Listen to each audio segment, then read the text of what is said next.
thing I wanted to share in there, because there's been all this talk about government, and I sort of lived most of my life outside the mainstream picture as a bit of a renegade in the bush, and never really, and still don't. It's just that I'm on their game board now, so to me it's an illegal institution, what's called our government. It never had a right by any standard to do what it's doing on this continent. It was acquired through murder and bloodshed, and is an illegal institution from the beginning to the end. And doesn't qualify as governance. It doesn't, it's, by any real definition, that's not what's going on. And just for comparison, the Tewa people who live in northern New Mexico, who, for whatever reason, were blessed in their history to not be a conquered people. So they're one of the few First Nations in North America who live in the land of their choosing that they were guided to secure well in advance of the invasions. And as a result, never had the democratic system imposed upon them, which, from the stuff we were just hearing from Kevin, was very beneficial to the entity or entities, so to speak. And so they still have their original way. And that society is governed by a council of elders that I don't know if there's ever been anybody younger than 90 years old on that council. And the last time that I spent significant time there, the elder at that time I think was 108. And their way of governing on any serious issue would be to sit down in their council chambers in silence without food or water and wait until they all hear the same answer. And the old guy about every 4 hours gets up and says what's on his mind, and everybody either goes, yeah, or they don't, or somebody doesn't go, yeah, they just sit down and wait again.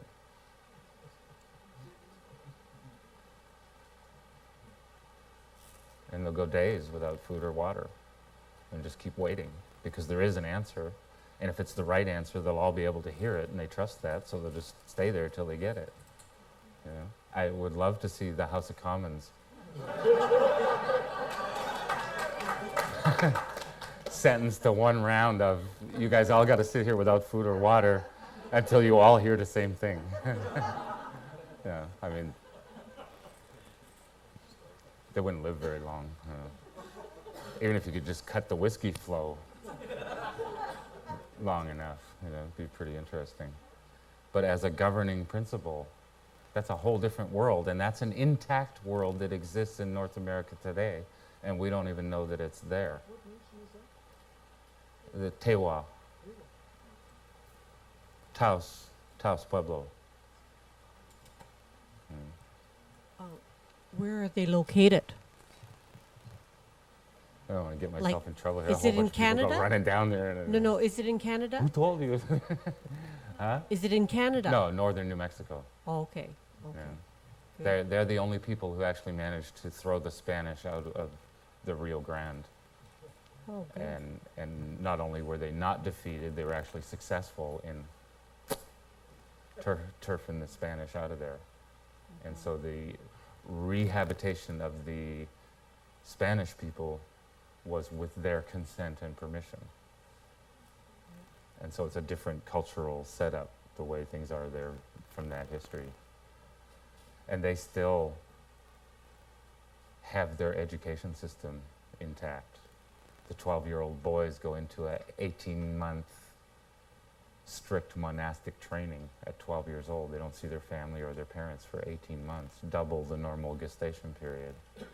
Because when they turn 12, they're brought to the kiva chambers, which are underground, and told that, like if I was the father, I would be saying to my son, I'm your earthly father, this is your earthly mother, you have another set of parents, and now you're going to be born again from them.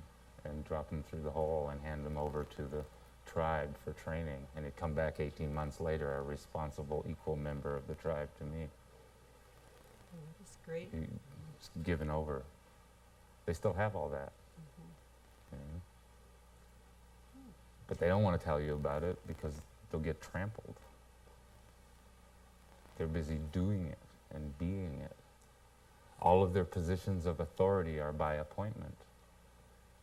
So when they want a state official, like the sheriff, who's going to be the liaison person between state and federal law and internal Indian law, if you want the job, that disqualifies you. Anybody who wants these jobs, they're automatically disqualified. Because from the elder's point of view, there's something wrong if you want that position of authority. Because if you're a real person, it's going to be hell. It's going to stretch your heart and your mind to find the answers to resolve situations. And if you want to be there, there's a kink in it, and no deal. You had a question? I wanted to know, how did you know about the A&W money or investment in the war down there? Can't hear the question. Oh. She's asking about the A&W thing with the $2.5 billion invested in El Salvador. Yeah. Those are old figures from the 80s when I was pretty active in the resistance movement of that era. And we had all the multinational corporations mapped out and the who was who, where their money is tied to and where it ends up. Right, but you see, that wasn't common knowledge, right? No? I never heard about it until today. So, in your quest for how can we better the world and have greater, it's like, I was just thinking back on how I grew up. I think I was 6 years old when television was brought into the home. And, you know, watching the movies, we got into a fairyland world and desensitized from war scenes and all kinds of stories. And so you making a statement about A&W investing just to save a nickel on their burger, well, they didn't save a nickel. Look what they profit. You know what I mean? Like, I mean, the whole point is that it's the awareness that we need in order. Like, we have to expose all those that are the puppeteers manipulating everything for their greed. Yeah. Pardon? Yeah. Yeah. And actually, those puppeteers will never be happy until they come into their hearts. And we are the ones that, through understanding and awareness, will be the example for them, you know. And anyhow, I was just thinking too, I think what we really have to talk about is the heart. I think we really have to trust ourselves. It's like, go into how we feel about things. Your heart is your intuition. Your heart is your guiding voice. How about how you feel? If you feel good with something, then you know, that's a good indicator that you're on the right path. There might even be a whole lot more to it than that. Yes, that's right. Yeah. And so, you know, we are always choosing solutions. Like, we can only get greater because right now we are lacking. We are at a low level. So, anyhow, it's the awareness and coming together like this that we support all that. It's pretty tough to be out wanting to help the world and better the situation when other people don't care. But when we get together as a caring group, or this is not our biological family, this is an extension of our spiritual family. That's what I'm saying, you know. So anyhow, I really appreciated your talk, and it helped me realize that, yes, I'm just taking for granted the convenience of purchasing something, how the earth has been raped of her, the microorganisms in the soil, you know, and the pollution. And in the skies from the chemtrails, and In a way, it's like that's our consent. yes, because well, They- it's Somebody murders on behalf of creating something, and then I'm willing to buy it. It's like I'm consenting to it. well, that's you right. know. That's In right. ceremonial magic, if I want your energy in something and pass it around, get you to touch it, Yes. because Yeah. then you're backing it up. Yeah. Well, that's Right. right. That's right. So even from a sorcery point of view, by getting you to buy the burger, you buy some of the karma to lighten their load. Right. Right. Right. Mm. That's right. And we get tied into it. That's right. Mm. And then again, we look at the people that were all, before, until we were aware that paying taxes is voluntary, we were tax slaves, right? Why do we have to go to work? Well, to produce this fictitious money that doesn't exist.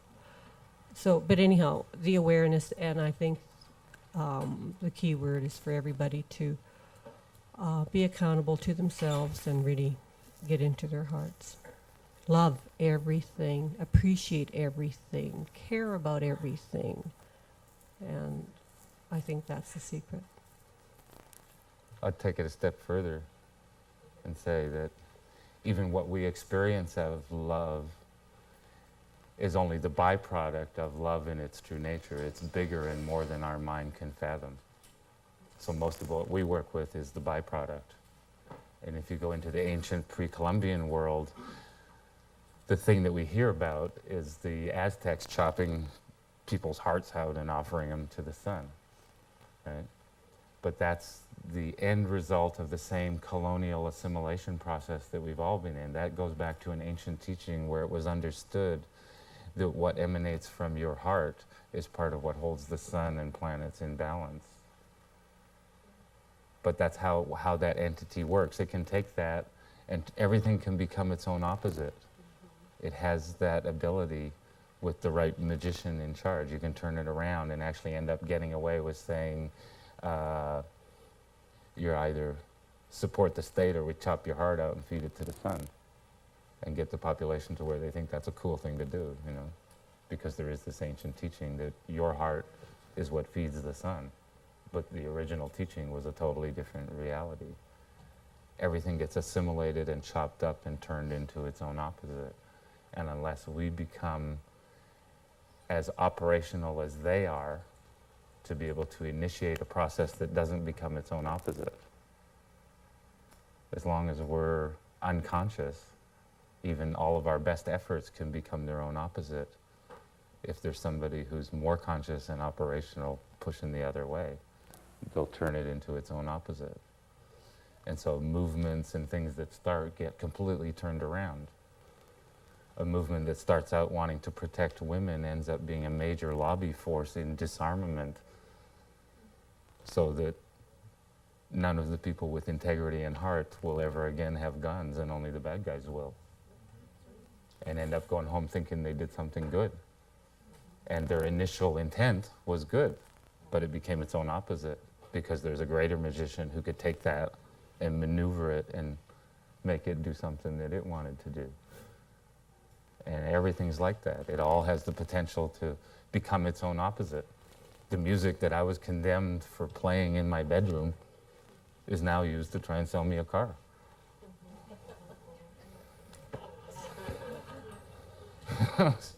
Sometimes I look at what's going on and I go, wow. There's nothing that it can't eat and regurgitate in a way that it can use. The whole deal between state and religion and all the indigenous ceremonial ways that they plucked bits and pieces from to make it recognizable to you so that it would be palatable, so that you'd buy into it. And yet it's all bits and pieces from other things that were patched together in a different way so that it would have a different effect than where it originated from, because it's been taken out of the context of the original teaching. There's so much that we don't know about all that ancient wisdom.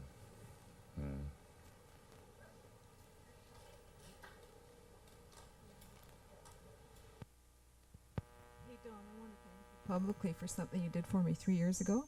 You told me about colloidal silver and insisted that I buy one of your units, and wow, does that stuff ever work? I've got so many stories of what it's done for myself and for my clients and for my sons, for my family, and blah, blah, blah, blah. And you know the stories. It's awesome. So just everybody go buy a colloidal silver generator from Don because he deserves it. It's awesome.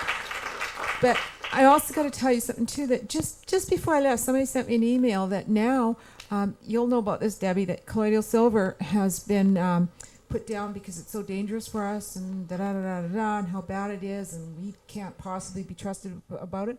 The email sent to me said that manufacturers now are putting colloidal silver into diapers and creams and oils and all sorts of things, and not to worry that the price of silver isn't going to go up.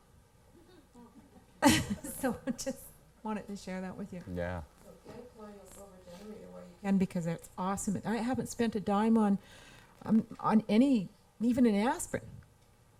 All right. Nothing. Yeah. Yeah, it's done the same for me. I mean, that's why I say it to you, because I just tell you what's true for me. Yeah. 1 minute.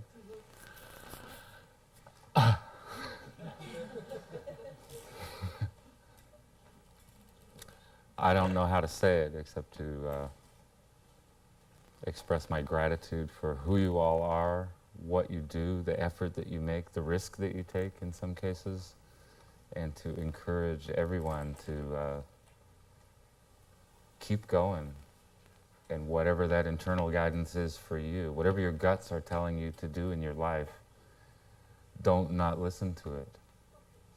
Because that's your destiny trying to tell you which way to go. And we all have a part to play in where we're going. So don't hesitate. Don't wait, you know. Some of the old people used to say, things will come to you that will only come once. You turn away, it won't come around again.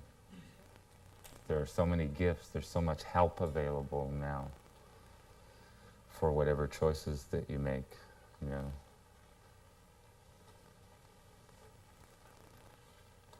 Go for it, you know.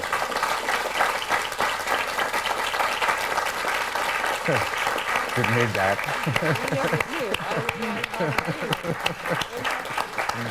Yeah.